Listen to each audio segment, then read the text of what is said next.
Now starting with the zero dimension कि zero dimension होता क्या है।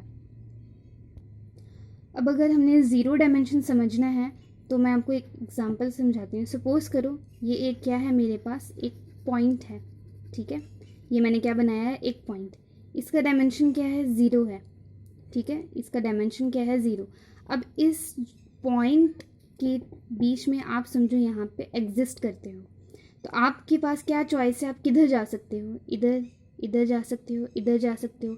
हर तरीके से आपको सारी चीज़ क्या दिखेगी, सिमेट्रिक दिखेगी। आप अगर ज़ीरो डायमेंशन में रहते होते तो आप सिर्फ एक ही पॉइंट पे रह जाते, क्योंकि इसके लिए कुछ लेफ़्ट नहीं है, कुछ राइट नहीं है, कुछ ऊपर नहीं है, कुछ नीचे नहीं है, ठीक है।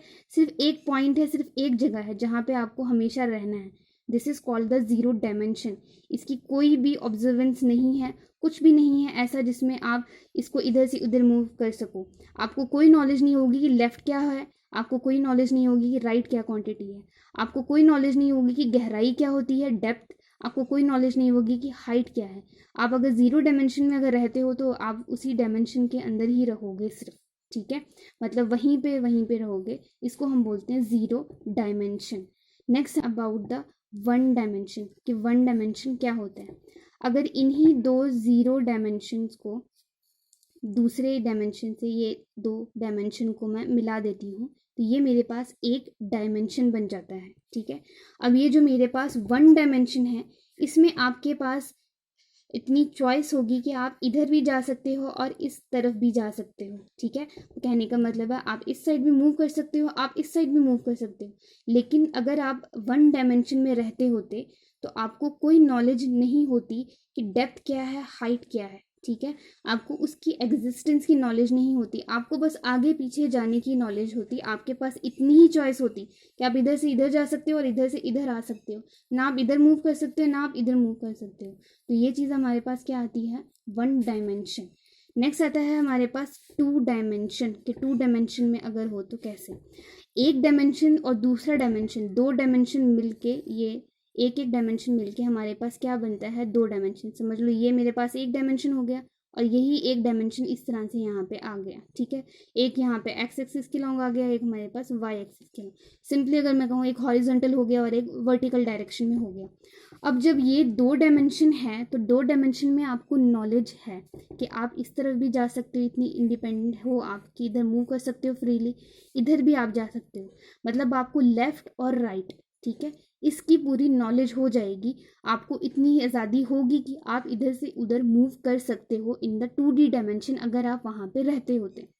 लेकिन जो हमारा वर्ल्ड है, जहाँ पे हम रहते हैं, जो हमारी एग्जिस्टेंस है, वो कहाँ पे है, तीसरी डायमेंशन में, 3D डायमेंशन में जो हम रहते हैं, ठीक है।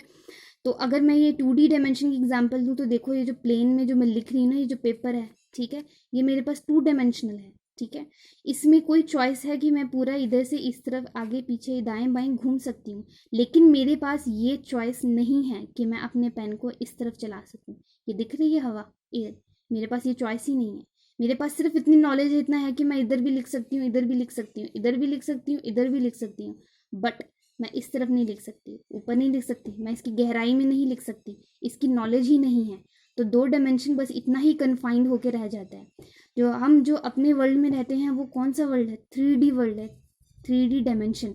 इस डायमेंशन में आपको पूरी चॉइस होती है कि आप आगे जा सकते हो, पीछे जा सकते हो, ऊपर जा सकते हो, नीचे जा सकते हो। आप महसूस कर सकते हो कि गहराई क्या चीज़ है, आप महसूस कर सकते हो कि हाइट क्या चीज़ है, ठीक है। वो हमारा डायमेंशन कौन सा है, 3D डायमेंशन। आप इसको महसूस भी कर सकते हो। जैसे 3D पिक्चर्स वगैरह देखते हैं, वो नॉर्मल पिक्चर से अलग क्यों दिखाई देती है, वो इसलिए क्योंकि आपको वो रियलिटी लगता है, बिल्कुल लगता है जैसे सब कुछ है। अब जो तीसरा डायमेंशन होता है ना, वो मैं आपको बताती हूँ। ये पहला डायमेंशन हो गया, दूसरा डायमेंशन हो गया। तीसरा डायमेंशन जो होता है वो ये यहाँ आ गया हवा में। ये जो पेन देख रहे हो जो मैंने ऊपर की तरफ ऐसे बनाया हुआ है, ये डायमेंशन होता है, ठीक है, तीसरा डायमेंशन। एक तो इस तरफ आ गया, एक इस तरफ आ गया, ये तो प्लेन हो गया। तीसरा डायमेंशन हवा में, ऊपर वाला डायमेंशन। अब क्योंकि कॉपी पे तो ये ऊपर वाला डायमेंशन ऐसे हवा में तो बनाया नहीं जा सकता, इसलिए हमेशा ऐसे ही बना हुआ होता है, मतलब ज़मीन की तरफ लेटा हुआ है ऐसे। ये जो क्वांटिटी है, ये जो डायमेंशन है, वो उसका मतलब ये होता है कि ये ऊपर की तरफ है, ठीक है। मतलब ये है, ये होता है हमारे पास 3 डायमेंशन। इसके 3 एक्सिस होते हैं, एक्स बोल दो, वाई बोल दो, और ये क्या आ गया, z हो गया है हमारे पास, ठीक है। तो ये हमारे पास 3D डायमेंशन होता है। हम 3D डायमेंशन में रहते हैं, और भी डायमेंशंस होते हैं, वो है 4D डायमेंशन, 5D डायमेंशंस, ठीक है। हमारे वर्ल्ड में, यूनिवर्स में और डायमेंशंस भी हैं, लेकिन ये पॉसिबल नहीं है कि हम अपने से ज़्यादा वाले डायमेंशन को ऑब्जर्व कर सकें, जैसे 4D डायमेंशन। अब 4D डायमेंशन में क्या है, जैसे 3D डायमेंशन में आपको चॉइस है कि आप आगे पीछे ऊपर नीचे कहीं पे भी मूव कर सकते हो, आप हाइट पे भी जा सकते हो, आप डेप्थ पे भी जा सकते हो, आप इन सारी चीज़ों को महसूस भी कर सकते हो और ऑब्जर्व भी कर सकते हो रियलिटी में, ठीक है। वो 3D है। 4D में आपके पास बिल्कुल 3D जैसा ही होता है, ऊपर नीचे दाएं बाएं गहराई हाइट सब कुछ, ठीक है, डेप्थ वगैरह सब कुछ महसूस हो सकता है, ठीक है। लेकिन साथ में एक और क्वांटिटी है, वो क्या है, टाइम है। आप टाइम भी महसूस कर सकते हो, आप टाइम भी जा सकते हो, मतलब टाइम में आप आगे चले गए, टाइम में आप पीछे चले गए, ठीक है। और 5D अगर डायमेंशन है तो उसमें आप टाइम में आगे भी जा सकते हो, पीछे भी जा सकते हो, और जिधर आपकी चॉइस है टाइम में आप उधर मूव कर सकते हो। कहने का मतलब ये है, अगर चौथा डायमेंशन या पांचवा डायमेंशन या इससे भी ज़्यादा डायमेंशन हो तो आपके पास ऐसी डायमेंशन में चॉइस होगी कि आप टाइम ट्रैवल कर सकते हो, आप टाइम में पीछे भी जा सकते हो, वक्त में आगे भी आ सकते हो।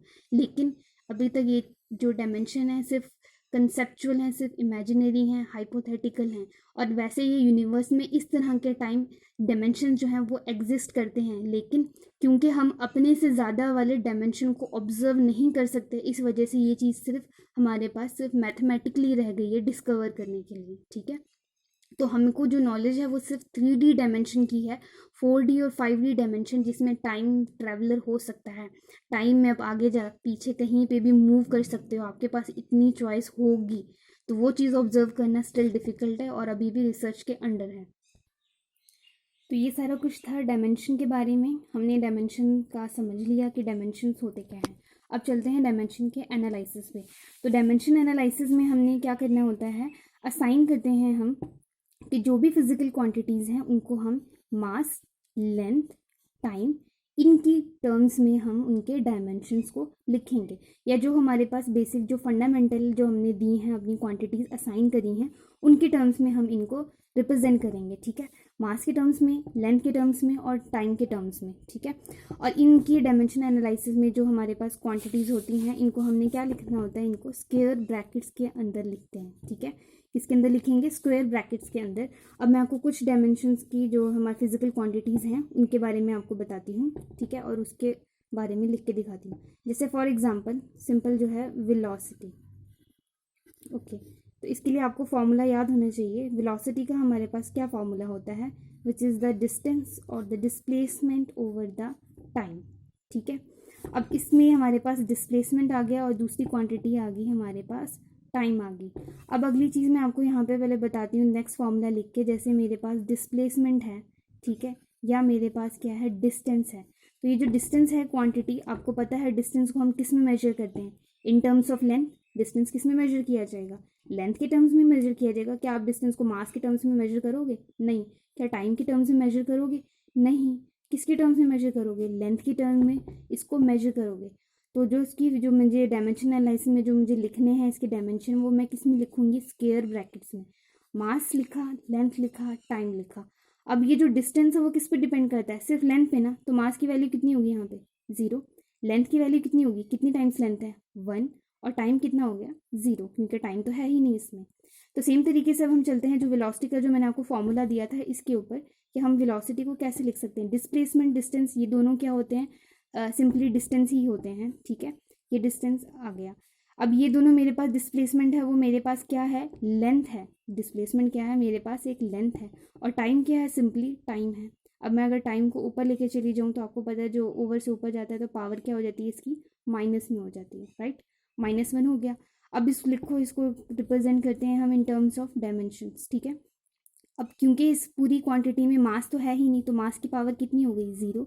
लेंथ की पावर कितनी होगी, यहाँ पे लेंथ कितनी है, 1। किसी पे पावर ना लिखी हो तो इसका मतलब क्या होता है, 1 होता है, ठीक है। और टाइम की पावर यहाँ पे कितनी आ गई, -1। तो ये मेरे पास निकल गया डायमेंशन इसका। सेम तरीके से लेंथ आ गया, यहाँ पे वेलोसिटी आ गया। तो मतलब मेन क्या है, आपको सारी जो फिजिकल जो क्वांटिटीज़ हैं जो मेरे पास, ये वाली मेरे पास कौन सी आ गई, डेराइव क्वांटिटीज़ होगी ना, क्योंकि ये बेसिक किससे मिलके बनी है, लेंथ से मिलके बनी है और टाइम से मिलके बनी है। लेंथ और टाइम मेरे पास क्या था, फंडामेंटल क्वांटिटी थी, ठीक है, और इससे मिलकर जो बनी वो बनी क्या है, वेलोसिटी, जिसको हम क्या बोलेंगे, डेराइव क्वांटिटी। और ये मेरे पास आ गए, इसके क्या है यहाँ पे डायमेंशन आ गए। अब यहाँ से आप क्या लिख सकते हो, इसकी यूनिट्स भी तो लिख सकते हैं ना। अब देखो मैं इसकी यूनिट्स कैसे लिखती हूँ, मास है इसमें, मास तो है ही नहीं। अब मैंने यूनिट्स लिखने भी किसके टर्म्स में है, एसआई सिस्टम के अकॉर्डिंग, जो बताया था स्टैंडर्ड सिस्टम जो हमने चूज कर लिया है इंटरनेशनल लेवल पे, ठीक है, उसी के अकॉर्डिंग हमने यहाँ पे अब इसका लिखना है। मास तो यहाँ पे है ही नहीं, तो मास का तो कुछ भी नहीं लिखना होगा, यूनिट लेंथ के लिखने होंगे एसआई सिस्टम के अकॉर्डिंग।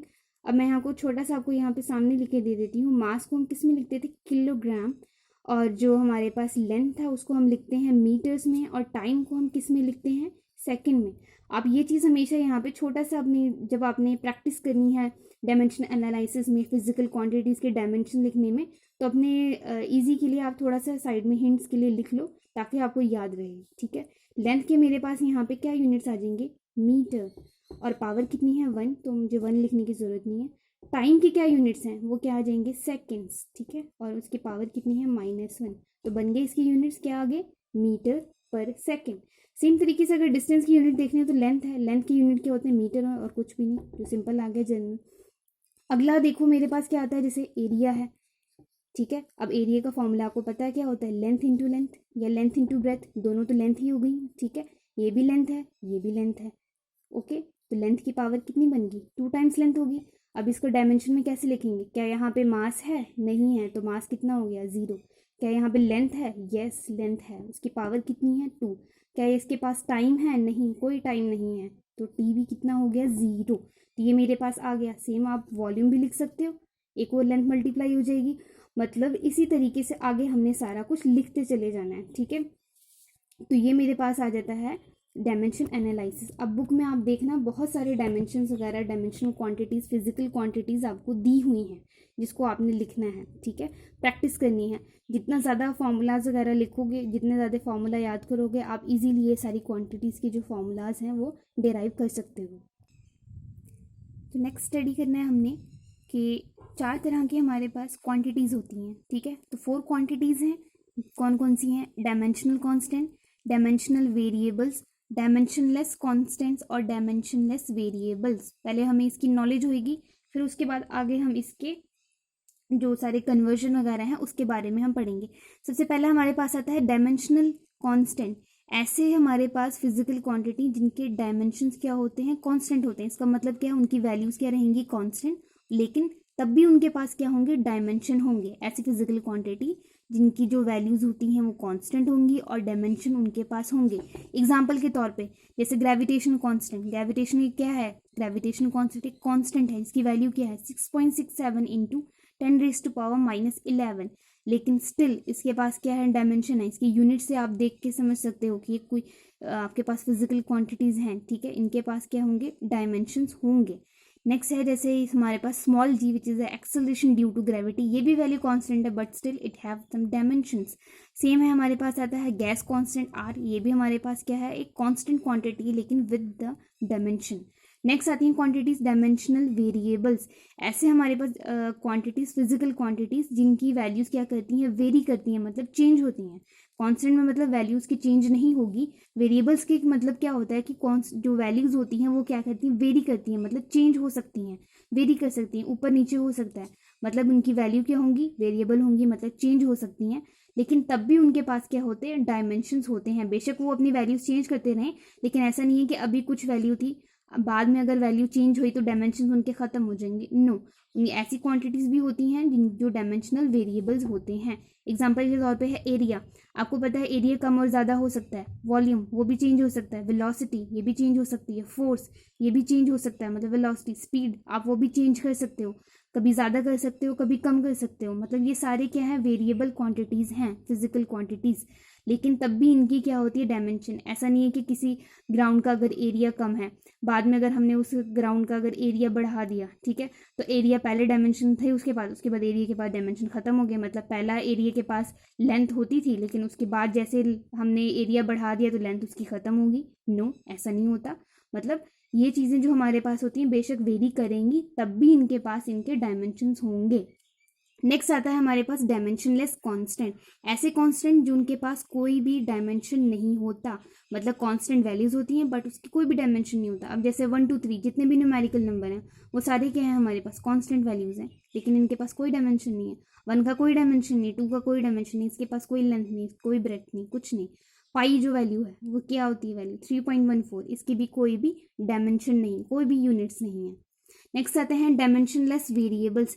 ऐसे हमारे पास जो क्वांटिटीज होती है फिजिकल, जो कि वैल्यूज इनकी वेरी करती रहती हैं, लेकिन उनके पास कोई भी डायमेंशन नहीं होते। मतलब वैल्यूज तो वेरी करेंगी, मतलब टाइम के साथ हो सकता है चेंज हो जाए, ठीक है, लेकिन उनके पास डायमेंशन नहीं आते, कोई डायमेंशन नहीं होता। एग्जाम्पल है एंगल।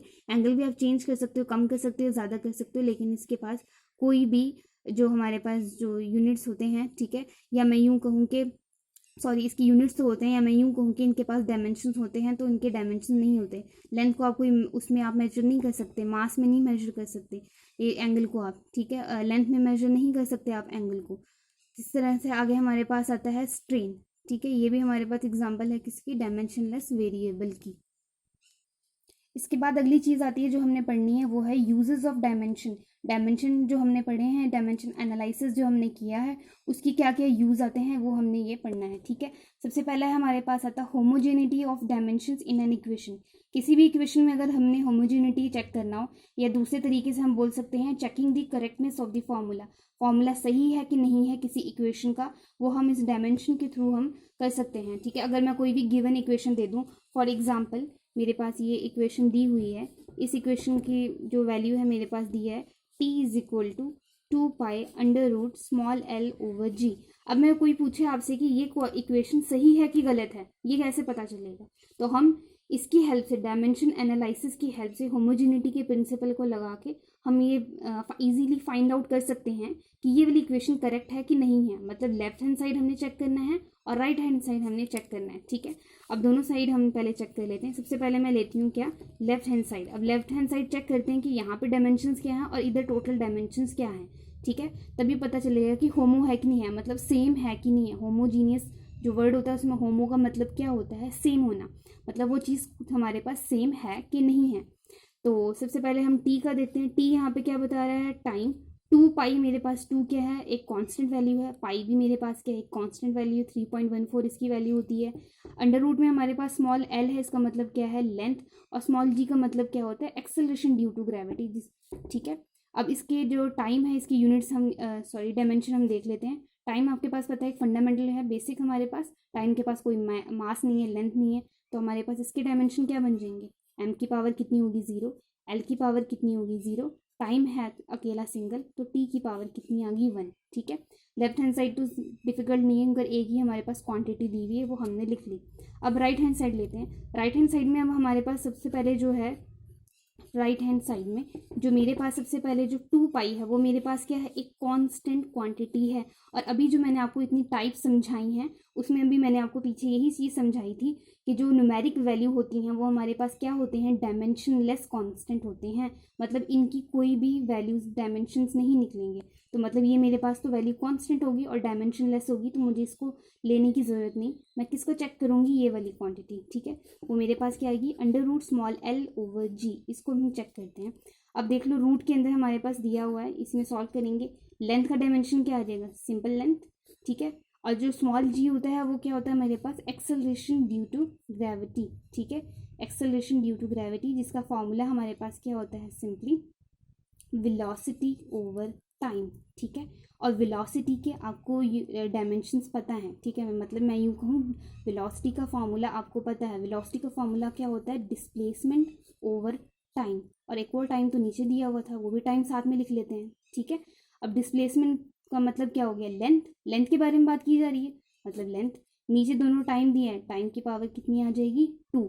अब मैं टाइम को ज़रा ऊपर लेके जाऊँगी ओवर से, तो क्या बन जाएगा मेरे पास, टी की पावर -2। अब इसका डायमेंशन चेक करो क्या बन गया, यहाँ पे मास है नहीं है, एम क्या आ गया 0। लेंथ है, यस लेंथ है, उसकी पावर कितनी है 1।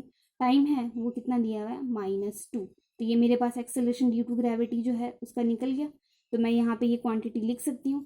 मतलब m 0 है, l है, और साथ में क्या है, t की पावर -2। तो m 0 लिखने की भी मुझे फिलहाल ज़रूरत नहीं है, क्योंकि मैं यहाँ पे जनरल भी लिख सकती हूँ, ठीक है। m तो 0 है नहीं ना, L की पावर 1 और T की पावर कितनी आ गई -2। ठीक है, ये क्वांटिटी हमने यहाँ तक लिख दी। ऊपर लेंथ है नीचे लेंथ है, कैंसिल आउट, क्या बचा सिर्फ √1/T⁻²।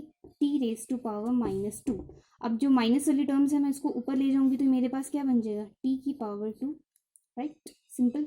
ये ऊपर चला गया तो ये बन गया T की पावर 2। आपको पता है पावर और ये जो रूट है वो कैंसिल आउट हो जाता है, तो क्या बचा सिंपल T। तो ये डायमेंशन क्या बचा, सिर्फ मेरे पास आ गया T। तो पूरी टर्म्स में मैं लिखूं तो क्या बन गया, मास है इसके पास, नो, m0, लेंथ है वो भी नहीं है, टाइम है यस, T⁻1।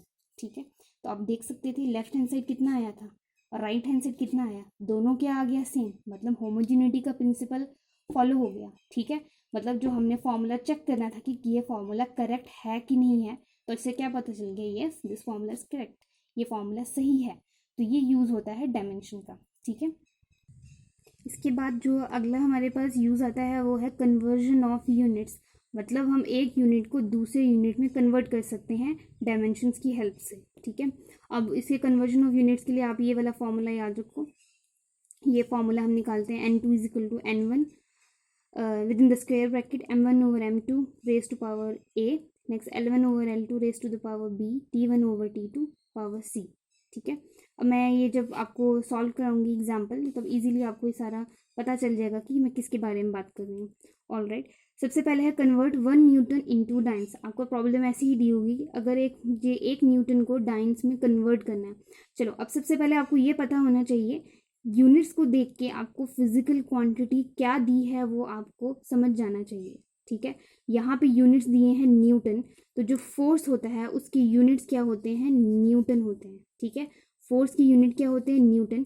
ये जो न्यूटन दिया हुआ है तो आपको पता चल जाएगा कि आपको किस फिजिकल क्वांटिटी को कन्वर्ट करना है। मतलब किस फिजिकल क्वांटिटी को कन्वर्ट करना है, फोर्स को आपने यहाँ पे कन्वर्ट करना है। मतलब यहाँ पे फोर्स के बारे में बात की जा रही है। दूसरी चीज़ ये है कि दूसरा आपको ये जो यूनिट्स हैं उनको देख के समझ आना चाहिए कि हम किस सिस्टम से किस सिस्टम में जाने की बात कर रहे हैं। मतलब हमारे पास 3 तरह के सिस्टम थे ना, एक FPS सिस्टम था, दूसरा हमारे पास था CGS सिस्टम और तीसरा हमारे पास था MKS सिस्टम। उसके बाद हमने एक स्टैंडर्ड सिस्टम चूज कर लिया था SI सिस्टम। तो SI सिस्टम से हम किस में जा रहे हैं, CGS सिस्टम में, क्योंकि न्यूटन जो फोर्स की यूनिट होते हैं वो SI सिस्टम में न्यूटन होते हैं और CGS सिस्टम में क्या होते हैं, डाइन्स। तो मुझे ये जो वैल्यूज़ हैं इन्हीं से देख के पहचानना होगा कि मुझे किस सिस्टम से किस सिस्टम में जाना है। हो सकता है कभी वो CGS से SI में जाने के लिए कह दें, कभी SI से CGS में जाने के लिए कह दें। ठीक है, तो ये चीज़ तो क्लियर होगी कि किस क्वांटिटी के बारे में बात की जा रही है, फिजिकल क्वांटिटी, फोर्स। तो सबसे पहले फोर्स का याद होना चाहिए जो डायमेंशन फॉर्मूला है। तो फोर्स का डायमेंशन फॉर्मूला क्या होता है, फोर्स का डायमेंशन फॉर्मूला